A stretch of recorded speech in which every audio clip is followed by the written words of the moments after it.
할렐루야. 오늘 에덴교회 2부 예배에 오신 모든 분들을 주님의 이름으로 환영하고 축복합니다. 우리 이 시간 사도신경으로 신앙 고백하겠습니다.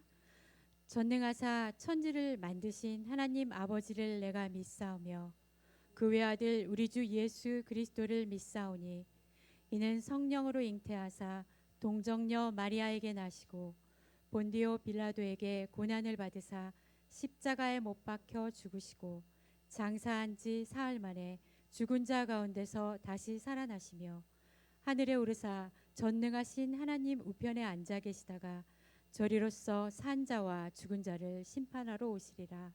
성령을 믿사오며 거룩한 공회와 성도가 서로 교통하는 것과 죄를 사하여 주시는 것과 몸이 다시 사는 것과 영원히 사는 것을 믿사옵나이다. 아멘.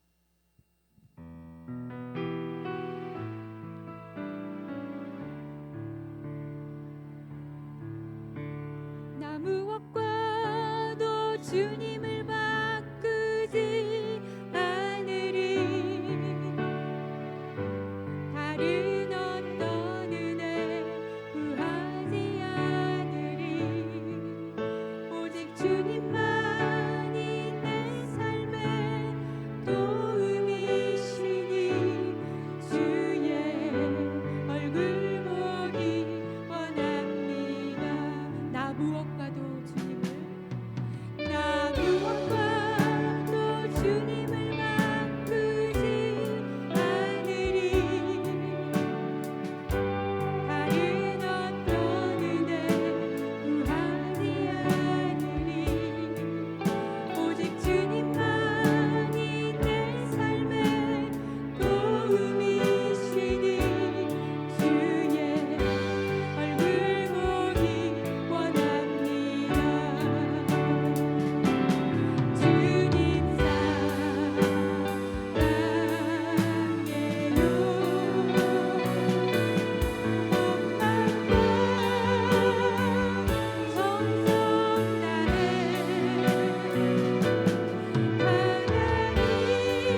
마지막 찬양은 몸이 불편하지 않으시면 우리 다 함께 일어나셔서 하나님께 영광 올려드리도록 하겠습니다.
기도드리겠습니다.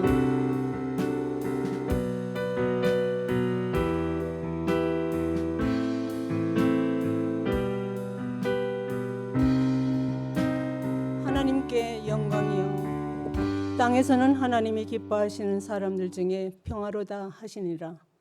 평강의 왕으로 가장 낮은 구위에 오신 예수님을 기다리며 다시 오실 주님을 사모하며 기다리는 대림절 셋째 주일날에 거룩한 주일 예배를 올려드립니다.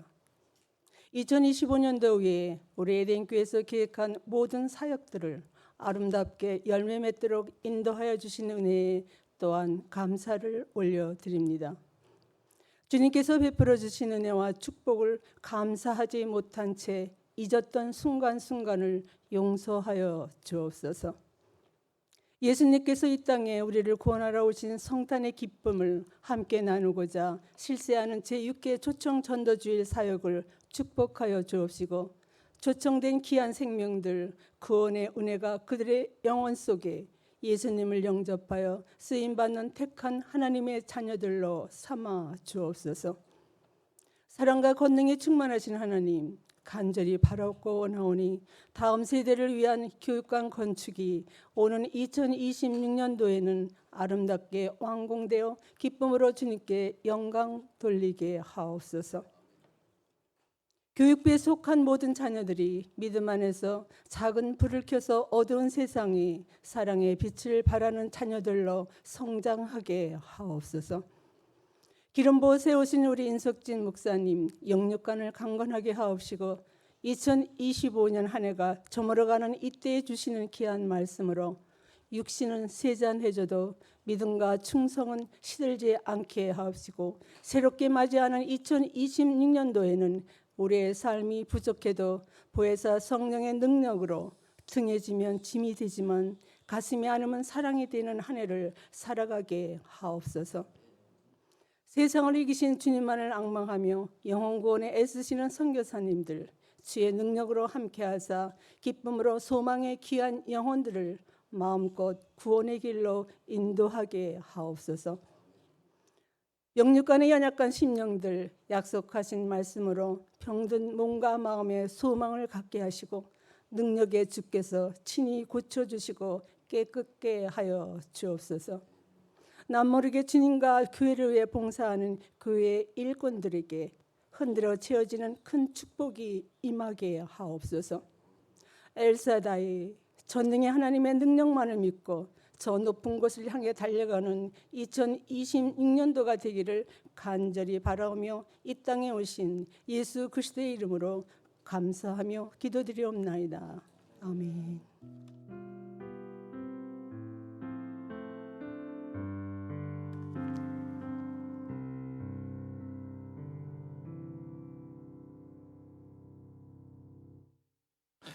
할렐루야.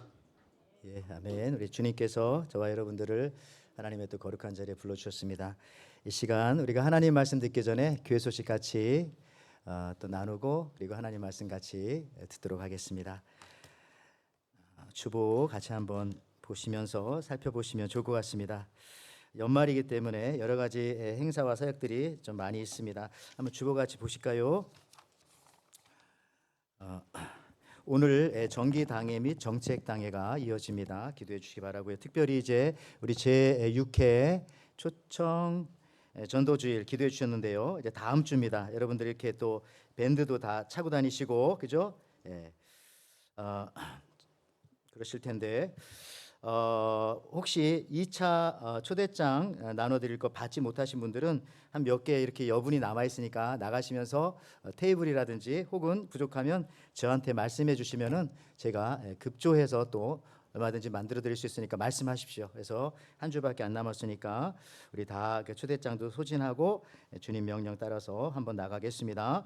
그 다음에요, 우리 초청전도주일 다음 주일 성탄절이자 초청전도주일인 다음 주 우리 여기서 여러 가지 그 예배 때 하는 것들 훌라라든지 우크렐레라든지 연극 그거 리허설하기 원하시는 분들은 저한테 말씀해 주시기 바라고요. 특별히 오늘은 그 연극 팀에서 12시 반부터 그렇게 리허설이 있다고 합니다. 아니면 혹은 식사 마치고 최대한 빨리 오시면은 우쿨렐레 연습하시기 전에 하실 수가 있겠습니다. 이 자리로 오시면 감사하겠고요. 그리고요 송년주일 예배가 다음 주에 있습니다. 여러분 주보 속지를 한번 같이 보시면 더 자세하게 제가 좀 더 설명해 드리겠습니다. 자, 다음 주는 우리 성탄주일이자 초청전도주일로 11시 연합 예배입니다. 그리고 12월 24일 이번 주 수요일 말고 다음 주 수요일은 성탄 2부 예배인데 수요 예배 때에 저희가 성탄 2부 예배를 같이 드립니다. 이때 어린이들 또 우리 유스들 나와서 또 찬양도 하고 춤도 출 거고요. 그리고 혹시 여러분들 중에서 가족별 장기자랑 하실 분들이 있으면 저한테 이렇게 신청해 주시면 감사하겠습니다. 상품을 준비할 텐데요. 어떤 분은 말씀하시기를 그 논 탤런트 뭐 그런 대회 같은 것도 하자 하는데 자유롭게 말씀해 주시면 감사하겠고요. 특별히 또 이 성탄 2부 12월 24일 오실 때는 여러분들 그 선물 한 20불 정도 한도 내에서 아무거나 준비해 오시면 좀 아무거나라는 표현은 그렇지만 그 한도 내에서 가장 좋은 거 준비해 오셔서 우리 같이 선물 교환하는 그런 시간 갖도록 하겠습니다. 몇 년 전에도 했는데 굉장히 또 흥미롭고 아주 사랑을 나눌 수 있는 재미있는 시간이었습니다. 그것이 성탄 2부입니다. 12월 24일. 자, 그런 다음에 마지막 주일 12월 28일은 송년주일이자 공동회가 있기 때문에 역시 연합예배로 11시에 드리게 되겠습니다. 그리고 그 이어지는 수요일 저녁 12월 31일에는 송구 영신 예배가 있습니다. 이때는 수요일 예배는 없고요. 조금 늦게 11시에 모여서 촛불 예배와 또 새로운 결단과 말씀 카드 함께 나누는 시간 갖도록 하겠습니다. 그리고 신년 첫 주 1월 4일에는 신년 연합 예배가 역시 있습니다. 이때 재직 발표와 우리 또 성찬식 또 하도록 하겠습니다. 그 밖에도 여러분들 연말 연시기 때문에 여러 가지 사역과 행사가 있고요. 특별히 또 연합 예배라든지 준비하시는 팀들 많이 계신데 또 시간에 유념해 주시기 바랍니다. 특별히 우리 2부에 오시는 분들은 같은 시간이시기 때문에 조금 더 혼돈이 덜할 것이라고 생각되어집니다. 그 밖에도 우리 연말 모임들이 있습니다. 우리 연말 모임들 뉴스 12월 21일 2시부터 8시까지 모임이 있고요. 1시 45분에 교회에서 출발합니다. 그리고 우쿨렐레 연말 파티가 12월 14일 오늘입니다. 노방전도 후에 있고요. 또 음악부 연말 모임이 12월 28일 송년주일이죠. 5시에 있습니다. 우리 평화전도회 송년 위로 모임이 당회 주최로 역시 12월 28일 주일 예배 후에 푸크위엔에서 있습니다. 그 밖에도 여러분들 또 주부에 광고하셔서 또 모임들 광고하시면은 해당되시는 분들 같이 또 참여하실 수가 있겠습니다. 전도회와 부서에서 아직 보고서 내주시지 못하신 분들은 오늘까지 내주셔야 저희가 공동회를 준비하실 수가 있겠습니다. 그 밖에도요 여러분들 광고 보시고 특별히 오늘 그 에덴 우리 우쿨렐레 팀에서 오늘 노방전도 나가는 날인데요. 비가 오셔서 어떻게 될지 모르겠습니다. 우리 팀원들끼리 서로 연락하셔서 또 적당한 장소 내지는 시간을 정하셔서 가신다고 하셨는데요. 또 그 부분 또 잘 유념해 주시기를 바랍니다. 그 밖에도 우리 교회 안에 또 연약한 가정들 많이 또 중보기도 제목란에 있습니다. 여러분 보시고 기도해 주시면 감사하겠습니다. 그리고 이번 주 수요일 예배는요 우리 초청전도주일 준비하시는 분들 거의 대부분 다 우리 온 교인이 될 것이라고 믿습니다. 오셔서 같이 준비하는 기도회 우리 수요 예배 중에 같이 하겠습니다. 그러니까 우리 초청전도주일 준비하시는 모든 분들 혹은 또 태신자를 그렇게 놓고 기도하시는 분들 또 수요일 날 또 마지막으로 오셔서 또 열심히 같이 기도하시고 기도로 준비해 나가시기를 바랍니다. 자, 오늘 하나님께서 우리들에게 주시는 말씀이 있습니다. 누가복음 2장 1절에서 7절에 있는 말씀입니다. 누가복음 2장 1절로 7절에 있는 말씀. 우리 한 절씩 같이 교독하겠습니다. 그때에 가이사 아구스도가 영을 내려 천하로 다 호적하라 하였으니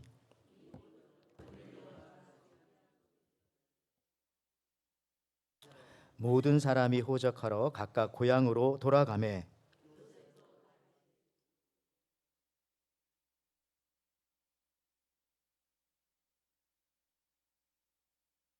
그 약혼한 마리아와 함께 호적하러 올라가니 마리아가 이미 잉태하였더라.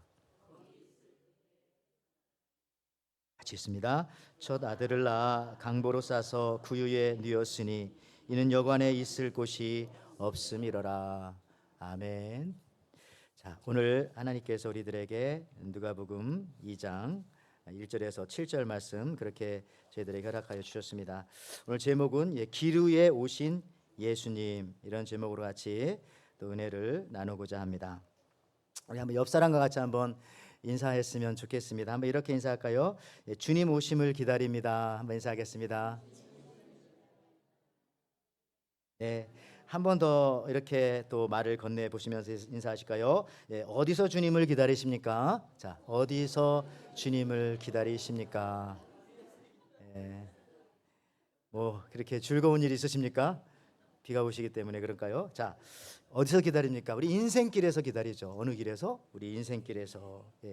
여러분, 여기 보면 세상에서 가장 짧은 시가 있어요. 프랑스 시인인 르나 르고의 제목은 뱀이라고 하는 시입니다. 짧으니까 빨리 들으세요. 자, 뱀 너무 길다. 끝입니다. 근데 이분이 노벨 문학상 받으신 분이에요. 뱀 너무 길다. 근데 일본의 또 이 하이쿠라고 하는 시인은 17자로 자연의 순간을 포착한 일본의 유명한 시를 남긴 분이 있어요. 시는 이렇습니다. 오래된 연못, 개구리 뛰어든다, 풍덩. 이겁니다. 이게 자연의 순간을 포착한 그런 시라고 합니다. 우리 개야 가바지도 비꼬모 맞추노또. 좀 비슷합니까? 전혀 일본어 아시는 분들은 왜 저러고 있나 아시겠지만 그렇게. 다음에 이게 장곡이라고 하는 분, 프랑스의 그분도 이런 짧은 시를 썼어요. 좀 짧은 거 얘기합니다. 내 귀. 자, 이렇게 됩니다. 내 귀, 소라 껍데기, 파도 소리 들려. 이겁니다. 근데 여기에 또 모든 걸 또 담았다고 사람들은 생각하고 좋아합니다. 또 여러분, 그런가 하면 이런 시도 있습니다. 제목은 설교입니다. 설먼, 설교. 설교 너무 길다. 제가 지은 시입니다. 여러분 만족하십니까? 그래가지고 여러분, 길다, 뱀 너무 길다. 저는 길다 하면서 엉뚱한 생각해봤어요. 길을 한번 생각해봤어요. 길을 좀 발견해야 되겠다. 좀 엉뚱하죠? 길이 있으면 여러분 됩니다. 길이 있으면. 죽을 길이 있는가 하면은 살 길도 있습니다. 여러분들은 오늘 예수님 주신 살 길을 따라서 바로 이곳에 와서 예배 드리고 있다고 저는 믿는데요. 여러분, 성경에 보면은 길을 가다가 예수님을 만난 사람들이 꽤 많이 있습니다. 대표적으로 사도 바울이죠. 사도행전 9장 3절에 사울이 길을 가다가 다메섹에 가까이 이르더니 호련히 하늘로부터 빛이 그를 둘러 비추는지라. 이때 사도 바울이 예수님 만났는데 어디서요? 길을 가다가 노 중에, 도상에서. 여러분들, 그런가 하면은 또 우리 예수님 부활 이후에 예루살렘으로부터 엠마오로 내려가던 두 제자, 글로바라는 사람과 또 한 명의 제자, 예수님께서 길에서 만나 주셨습니다. 이런 대표적인 분들이 있어요. 여러분들, 길에서요, 그런가 하면은 예수님을 잃어버린 사람들도 있습니다. 대표적으로 길에서 예수님을 잃어버린 사람들은 누구냐면은 예수님과 가장 가깝다고 생각했던 사람들입니다. 예수님의 가족들이죠. 누가복음 2장 44절에 동행 중에 있는 줄로 생각하고 하룻길을 간 후 친족과 아는 자 중에 찾지 못한 거예요. 예수님의 가족이 예수님을 길에서 잃어버린 겁니다. 저는 이걸 보면서 아니, 가족을 잃어버려? 우리도 그런 거야. 오늘날은 누가 예수님을 가장 잘 잃어버릴 가능성이 많은가? 예수님을 잘 안다고 하는 사람들, 또 이 정도 믿음이면은 괜찮다라고 하는 그런 분들, 또 내가 성도라고 교인이라고 생각하는 그런 분들 중에 오히려 더 그 길 중에 예수님을 잃어버릴 가능성도 있겠구나 하는 생각을 하게 되어집니다. 여러분들, 예수님이 이 땅에 오실 때에 예수님이 오신 곳은 길가입니다. 자기 고향집도, 아버지 요셉의 집도, 애할머니가 있는 마리아의 고향 나사렛도 아니고, 심지어 예루살렘도 아니고 바로 베들레헴 근처 마구간에 오셨습니다. 외형적으로는 여관이지만 방이 없었으니 마구간, 그냥 길인 거예요. 길 바닥인 거예요.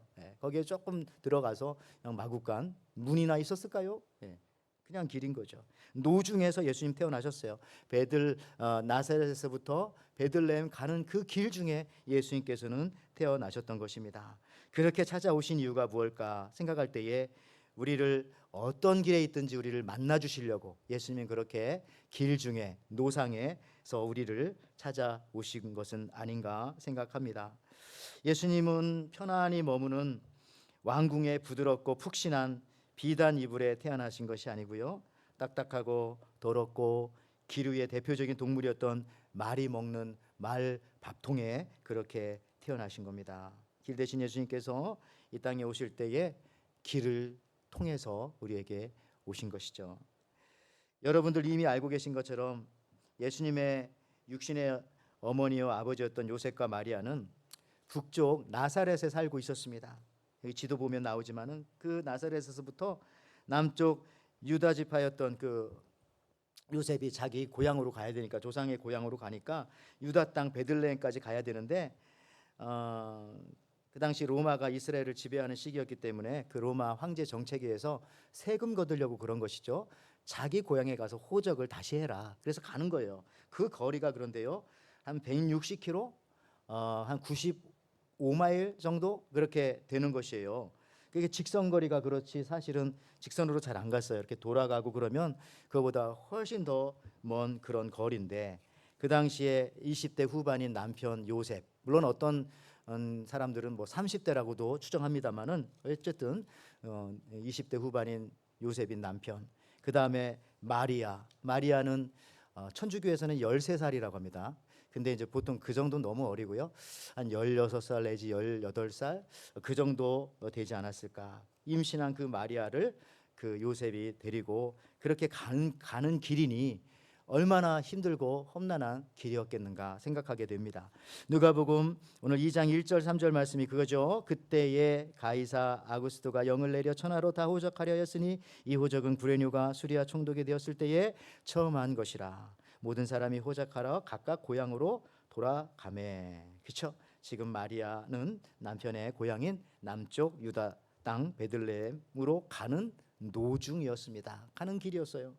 근데 목적지에 다 다다르기도 전에 길에서 노중에 여행 중에 예수님은 태어나셨던 것입니다. 여러분도 상상해 보십시오. 어디 유럽이나 이런 데 여행 갔는데 갑자기 아이가 태어난다든지 그러면 그게 축복이 아니라 얼마나 당황스럽겠어요.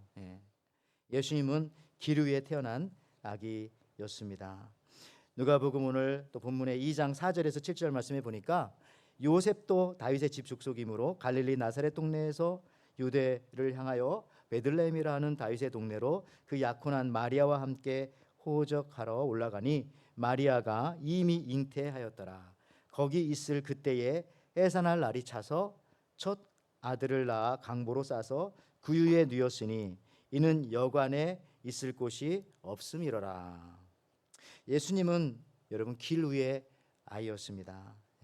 이런 예수님이 나중에 십자가를 지시면서 살 길을 만드셨죠. 살 길을. 근데 예수님이 산 길이시기 때문에 예수님이 십자가 죽으시면서 살 길을 만들어 주신 겁니다. 여기 히브리서 10장 19절 20절 말씀에 그러므로 형제들아 우리가 예수의 피를 힘입어 성소에 들어갈 담력을 얻었나니 그 길은 우리를 위하여 휘장 가운데 열어놓으신 새로운 살 길이요 휘장은 곧 그의 육체니라. 그 길, 예수님 말하는 것이죠. 근데 그 길은 무슨 길이냐? 산길인데 그 산길이 바로 살 길이다. 그렇게 말씀하고 있습니다. 실로 여러분, 우리 이 기독교는 길 위에 그런 종교예요. 길 위에 조용한 책상에서 혹은 첩첩산중 은밀한 곳에서 비밀리 몇 사람이 모여서 뭘 하고 만들고 그런 종교가 아니고요. 기독교는 여러분들 길 위의 종교로서 지금도 움직이고 있고요. 지금도 우리 기독교는 계속해서 진행되어지고 있는 겁니다. 심지어 우리 신약 성경에 보면은 성경 이름 자체가 에베소서, 에베소 교회에게, 빌립보서, 빌립보 교회에게, 데살로니가 전후서, 데살로니가 교회에게. 그러니까 교회 그 당시 이름이 다 도시의 이름을 딴 거예요. 도시의 이름을 그대로 쓴 겁니다. 여러분 도시가 뭡니까? 길들로 연결되어지는 그 지점에 만들어지는 사람 사는 곳이 도시지 않습니까? 그러니까 도시라는 것 자체가 그게 그냥 길 위에 있는 것이에요. 길 위에. 길이 없으면 도시가 존재하지도 않죠. 그러니까 여러분들 이 우리 기독교는 언제나 길 위에 진행되어지는, 길 위에 있는 그런 우리의 믿음의 종교입니다. 은둔과 비밀의 종교가 아니라는 거죠. 여러분 우리 교회는 지금도 뭐 그런 분은 거의 없겠습니다만 오늘만 또 특별히 가능하리라고 믿어요. 오늘도 몇 분 못 오신다고 연락이 오셨더라고요. 오늘 호놀룰루 그 마라톤 때문에 마침 자기 앞에 뭐 이렇게 그런 분들이 계셨어요. 근데 오늘만 빼고는 웬만하면 여러분들 다 이제는 우리가 온라인 예배가 아니라 다 현장 예배 드리시잖아요. 또 드려야 하지 않습니까? 예. 뭐 피치 못할 사정으로 몸이 너무 아프거나 그럴 때는 뭐 정말 어쩔 수 없지만은 예배의 현장이요, 우리 공동체가 모이는 현장인 이 교회에 나와서 우리가 함께 예배 드리는 것이 그것이 좋습니다. 그러니까 길 위의 기독교라는 것은요, 항상 그 길을 걷고 있는 교회와 성도들을 나타내는 그런 표현이기도 합니다. 제가 이제 몇 주 전에 여러분들과 같이 함께 나눴던 구약 성경에 모압 여인이었던 룻이라는 여인이 있죠. 다윗의 조상이 되었습니다마는 그 과정을 살펴보았습니다마는 룻이 길을 걸어서 이삭 줍는 곳에 다다랐고요. 하나님의 인도하심으로 그녀가 어떤 한 밭에 가서 이삭을 주었습니다. 그런데 그 밭이 바로 미래에 자기를 받아줄 남편이 될 보아스의 밭이었다는 사실이죠. 여기 룻기 2장 3절에 나오지 않습니까? 그래서 룻은 밭으로 나가 보리 베는 일꾼들을 따라다니면서 떨어진 이삭을 줍고 있었는데 우연히 그곳은 엘리멜렉의 친척 보아스의 밭이었더라. 그렇죠. 여러분 여기서 이 룻이 나는 모압 여인이고 지금 돌아온 지도 얼마 안 되고 말도 잘 안 통하고 하니까 난 그냥 집에 좀 있어야 되겠어. 그렇게 하지 않았어요. 룻은 문을 박차고 길을 향하여 나갔습니다. 그리고 하나님이 인도해 주시는 그 길을 따라 가봤더니 거기가 바로 보아스의 밭이더라. 이런 겁니다. 그렇잖아요. 룻이 뭐 아이고 나도 그냥 마음도 그렇고 우리 시어머니도 지금 우울증 걸려서 저러고 계시고 자기 이름도 바꿔가지고 뭐 마라 쓴물이라고 하고 있고 좀만 기다려보자. 이게 아니라 이러면 안 되지. 하나님 믿었으니까 문을 박차고 길을 앞에 보이는 길을 따라 막 그냥 갔더니 그 연결되어지는 곳이 어디냐? 보아스의 밭. 나중에 그 보아스가 자기 남편이 되어지고 그들은 다윗의 조상이 되어지지 않습니까? 여기서 우연이라는 말 자체가 사실은 내 힘이 아니라 하나님의 은혜로 여러분이 일단 나가서 길을 걸으면은 그 하나님의 은혜에 의해서 주님이 원하시는 그곳으로 가게 되어지는 겁니다. 여러분 그래서 그런 말 있잖아요. 답은 현장에 있다. 답은 필드에 있다. 오래된 미국 LA를 배경으로 한 탐정 드라마 형사 콜롬보라든지 아니면 몇 년 전에 역시 이것도 그렇지만 최근이죠. 이 몽크라고 하는 탐정 드라마 보면은요. 저분들이 늘 문제가 생기고 어떤 문제를 풀지 못하면 늘 하는 말이 뭐예요? 항상 사건의 실마리는 어디에 있다? 현장에 있다. 사건 현장에. 그래서 늘 사건 현장으로 갑니다. 거기 가서 밟아보고 냄새 맡아보고 쓰레기통도 뒤져보고 앉아도 보고 누워도 보고 거기서 하늘도 쳐다보고 그러니까 현장에 가야 뭐가 이 실마리가 잡히는 거죠. 여러분들 그렇습니다. 하나님의 은혜는요 모두에게 내려오지만 특별히 여러분들처럼 봉사의 현장에 있을 때 예배의 현장에 있을 때에 또 전도의 현장에 있는 사람에게 더욱더 강력하게 그것이 임하는 것이고요. 그것을 깨닫고 알게 되는 것이죠. 그게 그런 거였어?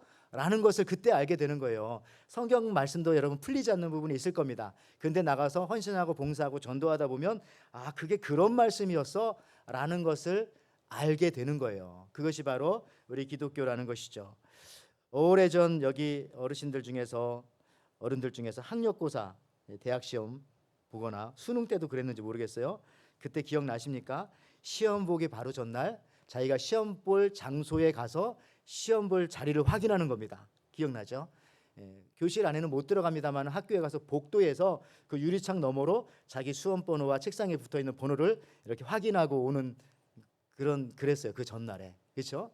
그래서 이제 그 다음 날 이제 가는 건데 가끔 보면은 항상 아침 6시 뭐 뉴스에 꼭 그냥 이 경찰을 뒤에 오토바이 타고 막 늦게 들어가고 하는 애들이 있었어요. 이런 애들은 바로 어떤 애들입니까? 전에 현장에 안 가봤기 때문에 학교를 잘못 찾아가가지고 급하게 그렇게 가는 아이들이 꼭 한두 명씩은 뉴스에 나오기까지 하지 않았습니까? 그러니까 현장에 가봐야 되는 거예요.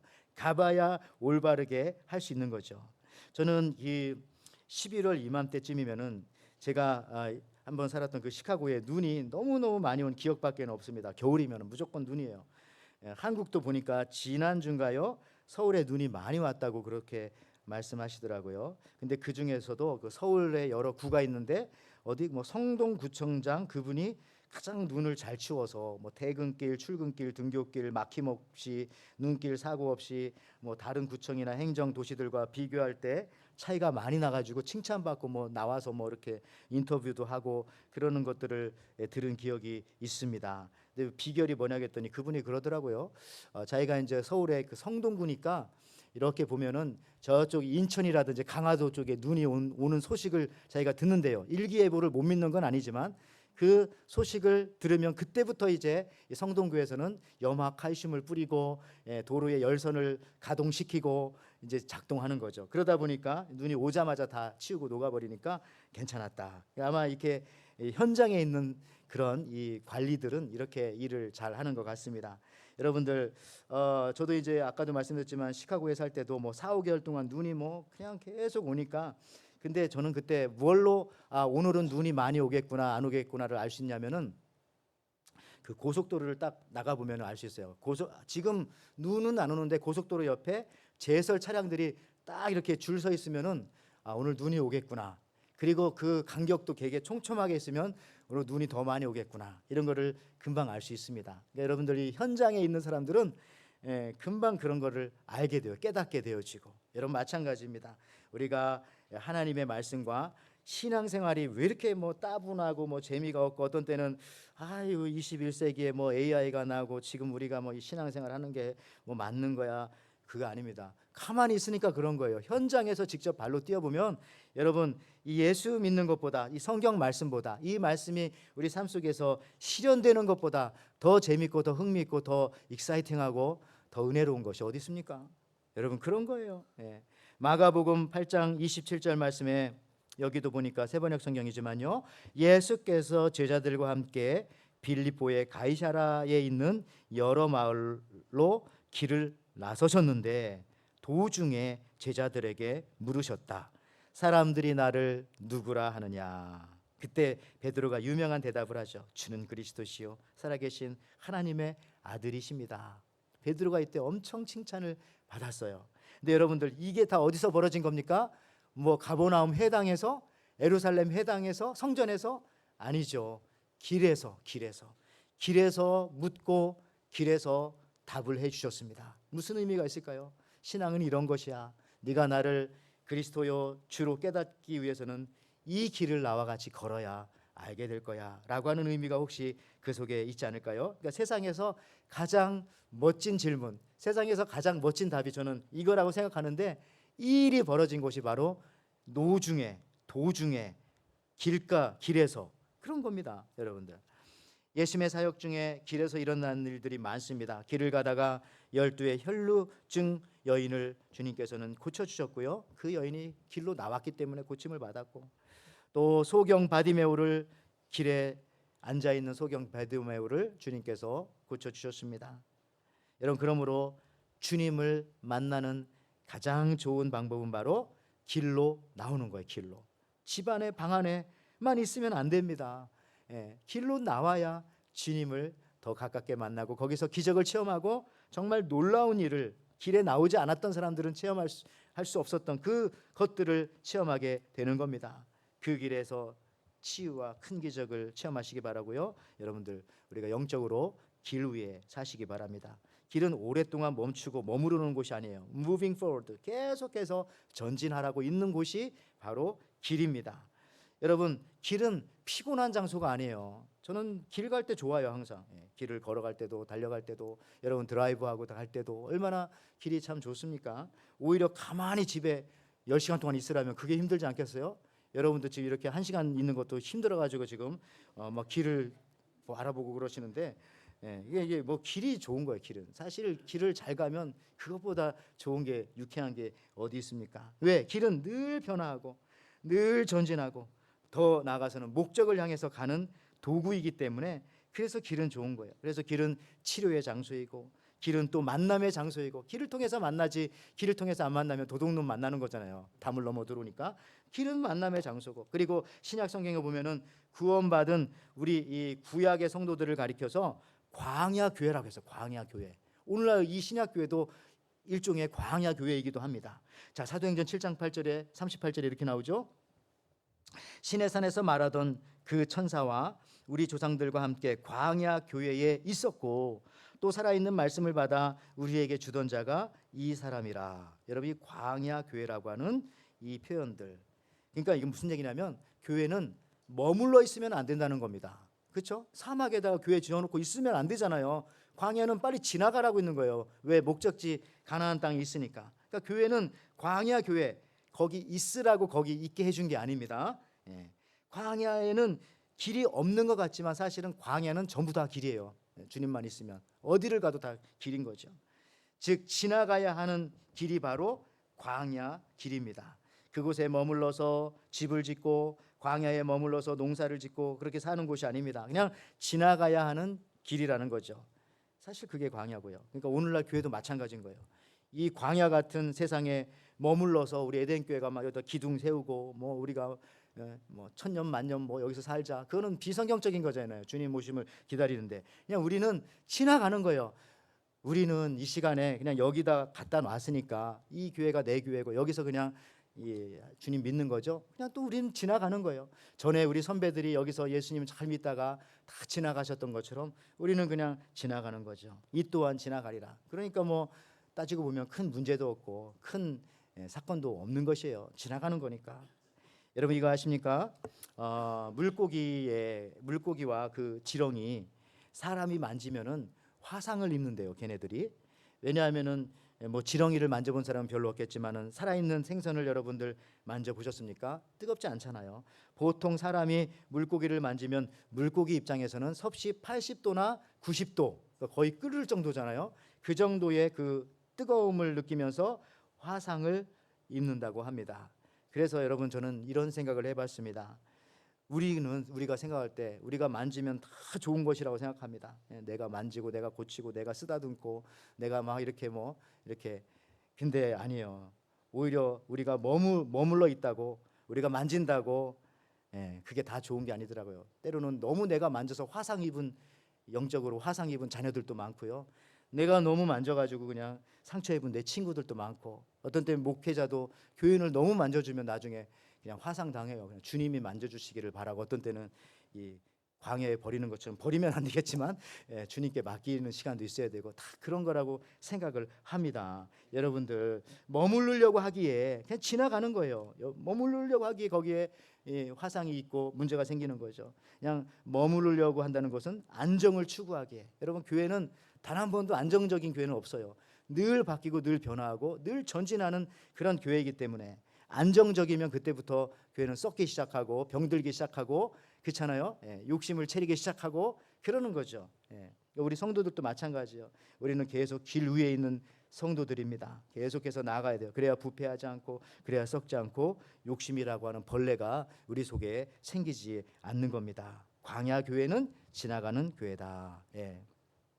그렇습니다. 여러분들 길 가운데 있는 우리 교회의 모습, 길 가운데 있는 우리 성도들의 모습. 왜? 예수님께서 길 위에 우리에게 찾아오셨기 때문에 그 출생부터 시작해서 그분의 삶이 그러셨기 때문에 여러분 예수께서 길에서 만난 여러 사람들 중에 대표적인 사람이 아까 말씀드렸던 바디메오인데 이분을 잠깐만 살펴보기를 원합니다. 요한복음 9장 1절에 이렇게 나옵니다. 예수께서 길을 가실 때에 벌써 길이 나오죠. 길을 가실 때에 맹인된 사람을 보신지라. 맹인이 볼 수 없으니까 주님이 보신 거예요. 그러니까 우리가 못 봐도 괜찮아요. 주님이 우리를 보시면 되는 거예요. 내가 주님을 보는 게 중요한 게 아니라 주님이 나를 봐주시는 게 중요한데 길을 가실 때에 우리를 봤어요. 바디메오를 봤어요.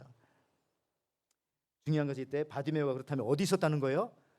길가에 있었구나. 집에 있었으면 못 봤겠죠. 예수님 만납니다. 좀 더 정확히는 길가에 있었는데, 그런데 예수님이 길에서 그를 찾아오셨고, 그는 예수님의 사랑과 능력으로 결국은 눈을 뜨게 되었고요. 그리고 눈을 뜬 바디메오의 말씀하신 내용은 주님이 뭐라고 하냐면은 눈 뜬 다음에 바디메오에게 가라 그랬어요. 그러니까 눈을 안 뜬 상태에서 가라 그러면은 어떻게 갑니까? 근데 눈을 딱 떠주고 나니까 바디메오 움직이고 싶었겠죠. 이 말은 뭐냐면 네가 보는 그 길을 따라서 가라 이런 거죠. 너 이제 길이 보이지? 그 길을 따라서 가라. 마가복음 10장 51절 52절 말씀입니다. 예수께서 말씀하여 이르시되 내게 무엇을 하여 주기를 원하느냐? 맹인이 이르되 선생님이여 보기를 원하나이다. 예수께서 이르시되 가라 내 믿음이 너를 구원하였느니라 하시니 그가 곧 보게 되어 예수를 어디서 따라요? 여기서도 보니까 길에서 따라가니라. 그러니까 예수님을 따라갔다는 것은 예수님의 길과 이 바디메오와 길이 같은 길이에요? 다른 길이에요? 같은 길을 간 거예요. 주님 따라갔으니까 같은 길에서. 여러분 이게 바로 바디메오의 은혜요 축복입니다. 소경 바디메오 여기서 사명을 받게 되는 것이죠. 그냥 바디메오가 안 보인다고 그냥 방 안에만 있고 아무것도 안 하고 이불을 뒤집어 쓰고 있고 그랬으면 주님을 만나지 못했어요. 길에 있으니까 길을 지나가시던 주님을 만나서 고침을 받았을 뿐만 아니라 넌 나를 따라오너라. 예. 주님으로부터 사명도 받게 되어지는 겁니다. 여러분 초대교회 모습 중에 하나를 더 소개시켜드리면 복음을 전도했던 빌립이 이디오피아 내시를 통해서 이디오피아 내시에게 은혜를 준 게 있어요. 사도행전 8장 39절 말씀 보시면요, 여기서 둘은 빌립과 이디오피아 내시입니다. 물에서 올라올새 주의 영이 빌립을 이끌어 간지라 내시는 기쁘게 길을 가므로 그를 다시 보지 못하느니라. 여기서도 길이 나오는데 39절만 이나 그 앞에 읽어보면 계속 길이라는 말이 많이 나와요. 내시가 예루살렘에 왔다가 고역곡으로 돌아가는 길에 낭망하며 가는 길에, 근데 빌립 만나서 예수님 복음 듣고 그 즉시 내려가서 세례받고 그 다음에 그의 가는 길이 어떻게 됐다고요? 내시는 이제부터는 기쁘게 길을 가게 되었다 이렇게 말합니다. 여러분들 길에서 여기서도 보니까 예수님을 만났어요. 예수님 길 대신 예수님을 전파하는 빌립을 통해서 그 길에서 세례까지 받았던 이디오피아 내시는 더 이상 슬픔과 우울한 마음으로 고향으로 내려가지 않고요, 이제는 기쁘게 감사하게 복음을 들고 길을 가게 되었다는 거죠. 완전히 길이 바뀐 거죠. 우울함의 길에서 기쁨의 길로. 여러분들 이제 말씀을 좀 정리하면서 하나님이 다윗을 왕으로 뽑으신 이유가 뭐라고요? 또 어디서 뽑았어요? 다윗이 일할 때 양을 치는 모습을 보고 뽑으셨다고 했잖아요. 필드에서 그 다윗을 뽑으신 거예요. 시편 78편 70절에서 72절 말씀 보십시오. 또 그의 종 다윗을 택하시되 양의 우리에서 취하시며 전 양을 지키시는 중에서 그들을 이끌어내사 그의 백성인 야곱 그의 소유인 이스라엘을 기르시게 하셨더니 이에 그가 그들을 자기 마음의 완전함으로 기르고 그의 손의 능숙함으로 그들을 지도하였도다. 예. 그러니까 이 다윗이 양치는 모습을 보고 하나님께서 다윗을 이스라엘의 왕으로 삼아 주셨다는 겁니다. 마음의 완전함과 손의 능숙함을 보시고. 근데 여러분들 이 이스라엘 사람들은요, 일단 그들이 성경을 봐요. 토라. 근데 토라보다 더 많이 보는 게 뭐냐면은 미드라시라고, 이게 토라나 이 성경을 해석해 놓은 그런 책입니다. 그다음에 또 탈무드 뭐 이렇게 세 권을 많이 보는데 그 미드라시에 보면은 이 시편 78편 요 내용을 해석한 내용이 있어요. 이렇게 해석하고 있습니다. 이거 보시면요, 이렇게 나오네요. 미드라시에 보니까 이 78편을 이렇게 해석했어요. 그는 다 큰 양들이 풀밭으로 먼저 내리달리는 것을 막으려 했습니다. 대신 어린 양들을 먼저 이끌어서 부드럽고 즙이 많은 풀을 뜯어 먹을 수 있게 배려하려고 했습니다. 그 다음으로 그보다 더 자란 양들에게 중간급 풀을 뜯게 했고 마지막으로 젊고 튼튼한 양들을 데려다가 좀 거친 풀들을 먹게 했습니다. 거룩한 자가 말씀하셨습니다. 양들을 그들의 필요에 따라 먹일 줄 아는 그는 내 백성을 목양하라. 이게 미드라시 나오는 요 파트의 해석인 거예요. 여러분 현장에서 그 길에서 다윗의 그 마음의 완전함과 손의 능숙함, 그 실력을 기른 다윗을 하나님께서 크게 사용했다는 거죠. 오늘도 저와 여러분들 현장 속에 주님의 말씀 들고 나가고 그 말씀을 실천하는 사람들을 하나님께서 다윗처럼 쓰시는 겁니다. 마지막으로 시편 142편 3절에 이런 말씀이 있어요. 내 영이 내 속에서 상할 때에도 주께서 내 길을 아셨나이다. 여러분, 우리가 인생을 살다 보면은요, 우리 마음이 상할 때가 있어요. 상처받을 때가 있고 괴로울 때가 있습니다. 나도 내 길을 모를 때가 있어요. 내가 지금 올바른 길을 가는 건가? 이게 맞는 길인가? 그러나 여러분들, 그래도 낭망하거나 절망하거나 두려워하지 말 것은 그 뒤에 있는 말씀, 주께서 내 길을 아셨나이다. 그러니까 내가 속상할 때도, 여기 속상이잖아. 속에서 상할 때, 속상할 때도 누가 내 길을 알아요? 주께서 내 길을 아셨나이다. 여러분들, 우리 에덴 교회의 2026년대에는요, 이 기류의 사람들이 많았으면 좋겠습니다. 현장의 사람들이 좀 많았으면 좋겠습니다. 머리로 예수님을 믿는 것이 아니라, 생각만으로 예수님을 믿는 것이 아니라 정말 몸으로 예수님을 믿는 저와 여러분들 되기를 바라고요. 저는 그래서 너무 기쁜 거예요. 저는 어차피 예수 믿는데 그냥 목사로서 예수 믿는 것이 늘 기쁘고 감사합니다. 여러분들도 저와 똑같이 그렇게 되면 되는 거예요. 내가 인석진 목사 비슷하게 되겠다라고 하면서 그렇게 하시면 돼요. 여러분들 야전 사령관처럼, 야전병처럼 현장에서 길에서 예수님을 직접 몸으로 믿고 나아가는 정말 2026년도 되기를 기대하고요. 근데요, 길에서 만남도 있고 길에서 가장 좋은 것도 발견하고 얻을 수 있지만은, 아까 말씀드렸지만은 또 길에서 헤어짐도 있고 또 잃어버림도 있을 수 있어요. 그렇지만 길은 거기 머물러 있는 것이 아니라 늘 지나가는 거니까 또한 지나가리라. 여러분, 우리가 살아가는 이 시간도 인생길이라고 부릅니다. 이런 의미에서 모든 사람들은 그냥 다 길 위에 있는 사람들이다. 우리의 인생의 길은 결코, 우리의 인생길은 결코 뱀처럼 길지 않습니다. 그냥 개구리 물속에 풍덩 뛰어들어가는 그 순간, 그거 같은 인생이에요. 그거 같은 인생. 너무 짧아요. 여러분, 이런 여행, 이런 저니 같은 인생 속에서, 이 여행지에서 길 위에 집을 짓는 사람은 없습니다. 길 위에 지하실 파고 길 한가운데 건물 세우고 거기다 놀이터 만들지 않습니다. 그렇게 하면 그게 불법이고 그 불가능한 일이고, 진짜 그렇게 한다면 그 정말 위험한 일이고요. 안 됩니다. 우리는 그저 우리에게 허락하신 이 길을, 인생길을 가는 그런 인생들입니다.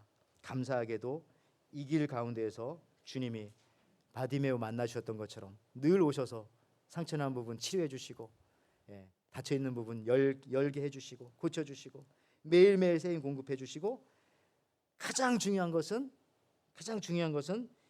이 길 끝에 누가 계세요? 우리 예수님께서 팔 벌려서 여러분들을 기다리고 계십니다. 수고했다, 잘했다, 고생했다. 기도하겠습니다. 하나님 아버지, 참 감사합니다.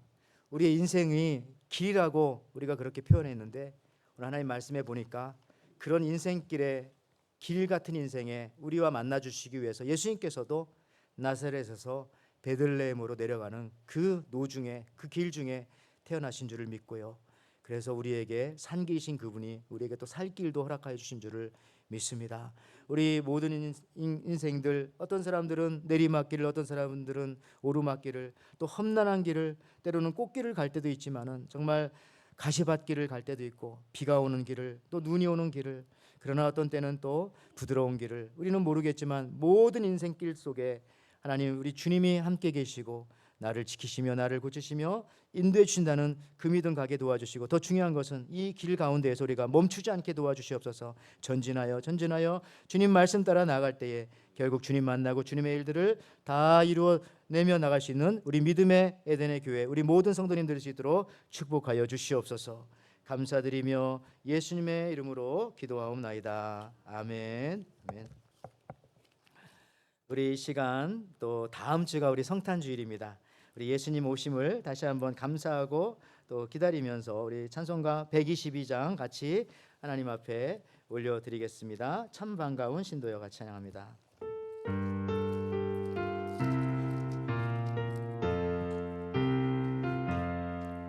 참 반가운 성도여 다 이리 와서 베들레헴 성 안에 가봅시다.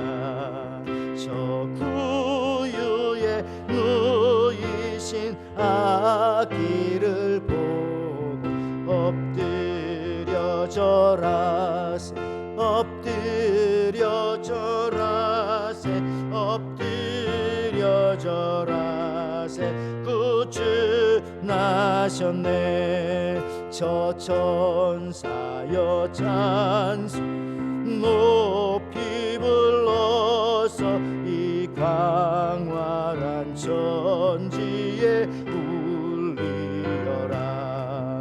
주 하나님 앞에 늘 영광을 돌려 엎드려 절하세 엎드려 절하세 엎드려 절하세 구주 나셨네. 이 세상에 주께서 탄생할 때에 참신과 참사람이 되시려고 저 동정녀 몸에서 나시었으니 엎드려 절하세 엎드려 절하세 엎드려 절하세 구주 나 우리 다 일어나셔서 찬양하겠습니다.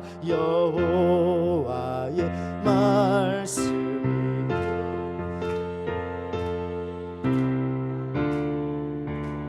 구주가 되셨도다. 내 감사 찬송을 주 앞에 드리 엎드려 절하세 엎드려 절하세 엎드려 절하세 구주 나셨네. 아멘. 같이 기도합니다. 오늘 기도하기 전에 또 이 자리에 참여해 주신 또 방문하신 분들 환영합니다. 우리 배준성, 정은혜, 피터배, 또 리나배, 그 밖에도 이렇게 예배에 참여해 주신 분들 주님의 이름으로 축복하고요. 예배 마치시고 그냥 가지 마시고 우리 친교실에 들어가셔서 또 점심 식사 같이 해주시고 가시면 감사하겠습니다. 기도합니다. 하나님 아버지 참 감사합니다. 오늘 또 하나님께서 우리 인생길 중에 정말 늘 풍성하게 채워주신 그 은혜에 감사하여서 주신 귀한 예물들 주님 앞에 이 시간 올려드립니다. 이 예물을 주님께서 기뻐 받아주시고 하나님 흠양하여 주시옵소서. 하나님 아버지 이제 우리가 인생길 가면서 이제 다음 주일 성탄주일 또 우리 초청전도주일을 맞이하여서 아직도 우리가 볼 때의 인생길에 주님과 연결되어지지 않은 그런 인생의 길을 가는 분들이 있다면 우리가 담대하게 나가서 그 길이 예수님과 연결되어지고 산 길이요 살 길이 될 수 있도록 하나님 아버지 결단하며 나갈 수 있는 또 그렇게 복음을 전할 수 있는 이 한 주간이 되게 주님 축복하여 주시옵소서. 그럴 때에 우리 길에도 주의 빛이 비치게 하시고 주의 놀라운 은혜가 더 풍성하시도록 도와주시고 특별히 우리 에덴에 속한 모든 가정들 기경하는 일터와 사업장과 회사와 모든 학교 현장과 삶의 현장들마다 주님 함께해 주시고 그 길도 주님이 우리에게 허락하셔 주신 길이라고 믿으며 그 가운데서도 기쁨과 또 즐거움과 또 구원의 주님을 또 전하며 살 수 있도록 주께서 허락하여 주시옵소서. 이제는 우리 주 예수 그리스도의 은혜와 하나님의 사랑과 성령의 교통하심이 이 성탄의 계절에 귀리에 오신 예수님 우리의 인생길에 찾아와 주셔서 우리를 따뜻하게 이끌어 주시는 주님을 찬양하며 나도 이제 이 길 위에 멈추지 않고 계속 전진하여 머릿속과 마음속에만 있는 신앙인이 아니라 현장에서 몸으로 부딪히며 예수님처럼 길 위에 그리스도인이 되리라 결단하며 돌아가는 우리 에덴의 모든 성도들 또 우리 귀한 자녀들 일하는 일터마다 사업장마다 특별히 몸이 연약한 모든 가정들을 위해 방문한 모든 가정들을 위해 지금부터 영원토록 함께 있을지어다. 아멘.